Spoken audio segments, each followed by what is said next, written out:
A Search in Vedic India, Chapter 19, Reincarnation.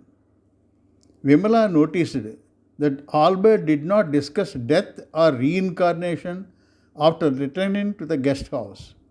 She thought that he must have found the truth behind them. That night and the next day, she found that Albert was busy listening to the lectures on Ashtavakra Gita and the related commentary. She went to Swami alone. Swami will come shortly. Please be seated, said Krishnaya Garu and went inside.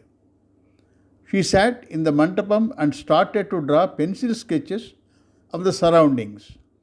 Though started as a hobby, she developed expertise in pencil drawings. She already drew many sketches depicting scenarios like Swami talking to Krishnaya in the mandapam, Albert sitting on the Godavari band, etc. But she did not show any of them to Albert to surprise him someday. Swami was surprised to see only Vimala, and after she informed him that Albert was busy with Ashtavakra Gita, he felt happy. Ashtavakra Gita is a dialogue between two realized persons. It could be easily followed by one who recognized Swarupam, remarked Swami. Meanwhile, Krishnaya Garu came and was accompanied by a middle-aged gentleman. Please come, Mr. Bhaskar Rao, said Swami, welcoming the new gentleman. Swami introduced him to Vimala and said that he was a big farmer in Kaleshwaram, helping Swami in organic agriculture. He further informed her that Mr. Bhaskar Rao arranges spiritual programs in the local Shiva temple. He lost his wife 2 years back, and his wife used to worship goddess Lalita, reciting her 1,000 names daily. Swami introduced Vimala to Bhaskar Rao and briefed her about the visit. Seems like you are discussing something with her. I will come later, said Bhaskar Rao, getting up to leave. Daily she comes with her friend Albert. Today she came alone. We are not discussing anything in particular. We can discuss whatever is on your mind, said Swami, making Bhaskar Rao comfortable. Yesterday night, Janaki appeared in my dream. She was sitting before Lalita and reciting the names. Since the morning, I have been plagued by some doubts. I thought I would discuss them with you, said Bhaskar Rao. What are your doubts? Asked Swami. Do goddesses like Lakshmi, Saraswati, Lalita exist? Or heaven and hell there? What about reincarnations? Oh, so many questions. Let us tackle one by one. From the discussions we had earlier, one thing must have been clear to you. In the world around you, many things happen without your involvement. You cannot force them to occur as per your wishes. You perform some actions expecting a particular result, but then you do not get the expected results. Hence, you believe that the events are happening according to the wishes of a higher power. That is why you believe that there is a separate higher unknown power controlling the happenings. Isn't it so? Asked Swami. It is not just me. Many others too believe the same, is it not? Replied Bhaskar Rao. Some people believe that there is no separate power other than nature. Let us set them aside. Do you believe that there is a divine force operating the world? Asked Swami. That is why we have been worshipping God all these years, said Bhaskar Rao. If God has infinite powers, don't you think that He has also powers to assume different forms? My doubt is whether those gods are physically present in some places like Kailas or Vaikunt, asked Bhaskar Rao. We are convinced that an invisible higher force is operating. The remaining things all depend on the belief system in which one is brought up. You must analyze how you inherited those beliefs, said Swami. Are those beliefs not formed right since childhood due to family background, by the influence of people around you, by listening to the lectures on religious books in the temple premises and on TV? Said Bhaskar Rao. Whatever it may be, it is not direct understanding. It is derived from other people, lectures and videos. By the way, what do you mean by scriptures? Asked Swami. Stories from mythology and Vedic scriptures, is it not? Asked Bhaskar Rao. In Vedas, there are both religious matters and philosophical matters, said Swami. Aren't both the same? Asked Bhaskar Rao. All people are not at the same stage insofar as matters related to God. Vedas guide all people based on the stage at which they are placed. Just like a supermarket offers different qualities of rice, so people can pick according to their choice, Vedas too have Purva Mimamsa and Uttara Mimamsa. Purva Mimamsa offers guidance on religious matters such as what actions and sacrifices ought to be performed for better incarnations or to secure a place in heaven, etc. And these are based on the belief system. Here, the individual, the world, and God are considered separate entities. On the other hand, there are Upanishads at the end of each Veda. These are called Vedanta. What Vedanta says is that all that exists is only infinite consciousness. It is also called Brahman. The differences such as the individual, the world, and God do not exist in infinite consciousness. Adi Shankara's commentary on Upanishads made the Advaita concept popular all over the world. The concepts of karma, bhakti, and yoga do not by themselves deliver liberation. Only through the path of jnana, knowledge, can one recognize Brahman and attain liberation. Lectures given by most of the speakers on public platforms are all in the domain of religion. Does it mean that there is no benefit from karma, bhakti, and yoga? Asked Bhaskar Rao. Why not? All those prepare one to take up the path of jnana or knowledge. All three are based on a belief system, while in the case of jnana or knowledge, it is not a belief but a direct understanding of truth leading to liberation. What do you say about reincarnations, Swami? Are they real? Asked Bhaskar Rao. It is real, but it is also not real, said Swami smiling. I have not understood, said Bhaskar Rao, a bit confused. First, let us try to understand the statement that it is not there. I mentioned this earlier, but I will explain it again.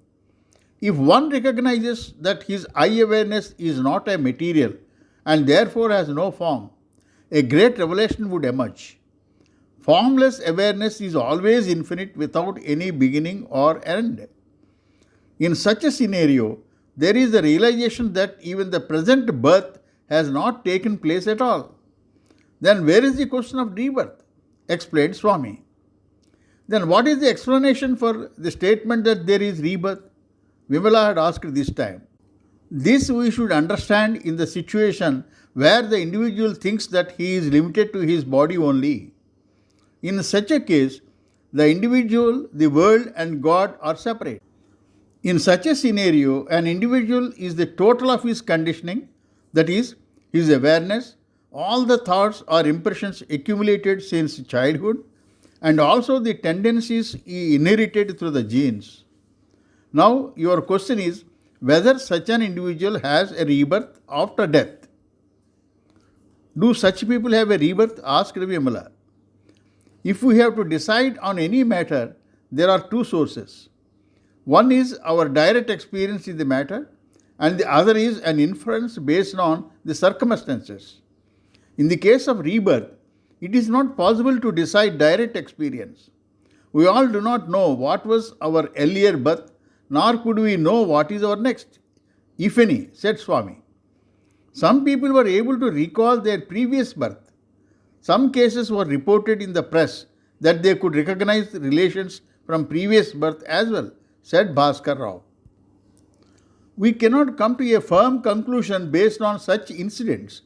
We have a definition of truth. It must exist without any change at all times. If it is there at one time but not there at another time, then it is not truth. Generally, it is not our experience to recall our previous incarnations. So we can rule out direct experience as a source of understanding rebirth, said Swami. What is the other source? Asked Vimala. Suppose we have seen smoke emanating on a hill. You could infer that there must be a fire nearby. Similarly, we may infer about rebirth. We have seen many prodigies display extraordinary skills, be it in singing, painting, etc., at a very young age. A normal child can't acquire those skills at such a young age. It is as if somebody acquired these skills before they went to sleep. After waking up, they continue from where they had stopped instead of from the beginning. Similarly, the conditioning that happened up to the time of death in a body would continue in another body after death. But all this is in the state of ignorance. If a person resorts to self-inquiry and recognizes before his death the truth that his awareness is not limited to his body and therefore infinite, there is no need for another body, as all his conditioning would be nullified with the recognition of Swarupam. This is the only explanation that may sound rational to some. Some religions do not accept rebirth and they have a different belief system. No matter how many explanations are given, either for or against rebirth, they have no value till one recognizes the truth. Except satisfying some curiosity, no real purpose is served by one knowing whether there is rebirth or not. It is also not correct to assume that the fear of births in inferior bodies would prevent one from doing wrong acts. We should not forget that whatever happens in all the three states of waking, dream and sleep are nothing but an appearance of power of Brahman without actually undergoing any change in itself. This could be explained in a better way with an example. Suppose a river is flowing with a lot of inherent force. At some places, the force causes it to form a whirlpool. It remains as a whirlpool for some time, and by the operation of the same force, moves again and forms another whirlpool again down the stream. Just as water alone appears as whirlpools by its own inherent power, it is Brahman alone that appears in various forms. So, death is a comma only and not a full stop. Only recognition of Swarupam would end the cycles. So long as you believe that you are limited to the body, births and deaths appear to be true. It is like believing a rope to be a snake in the twilight. Forgetting that your awareness itself is appearing as different forms in the world, you are involved in the pleasures and pains of worldly transactions. You live in the world with equanimity once you realize that the various forms appearing as the world are your awareness, just like in a dream. Only your awareness appears as a dream world. Similarly, in the waking state too, if your awareness is Chit, the world is Sat. Sat and Chit are never separate. That is why it is Advaita, not two. Bhaskar Rao left after paying respects to Swami. Since Albert recognized the truth directly and got confirmation from scriptures as well, you can continue to discuss with him and get the guidance, said Swami to Vimala. Why could he recognize but not me? Where did the difference arise? We both got the knowledge from you at the same time, asked Vimala. That is a big question. What did we understand about the world? The Maya power of Brahman only appears as a world without actually undergoing any change. The world of Maya power has certain characteristics. In Brahman, there is no time and space. But the world of Maya power has infinite variety. Have you noticed that for all the people you see, resemblances are different, fingerprints are different, and everything in the world changes continuously?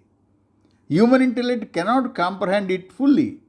Most importantly, you cannot identify a single cause for any effect.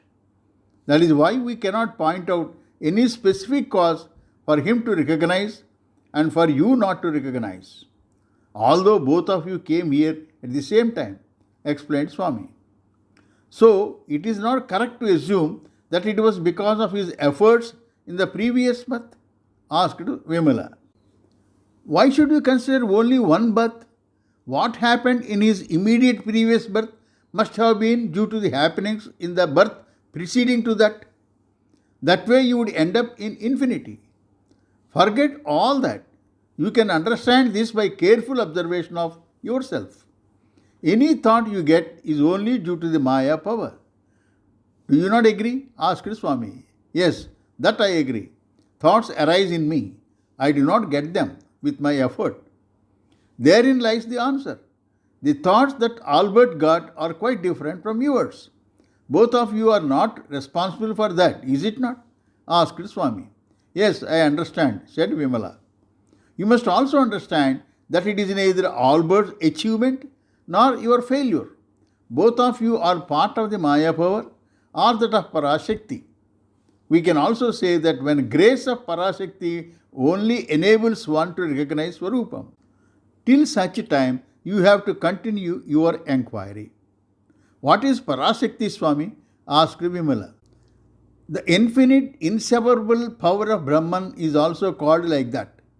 It is not an anthropomorphic personality. It is the Sat aspect of Brahman, the inseparable aspect being Chit. We already understood that your I awareness is Sat Chit. Keep attention on the I awareness only, feeling its intuitive nature. You will one day recognize that it is expansive and infinite and not just limited to your body. You may take the help of Albert too when doubts arise, advised Swami. After prostrating to Swami, Vimala returned to the guest house.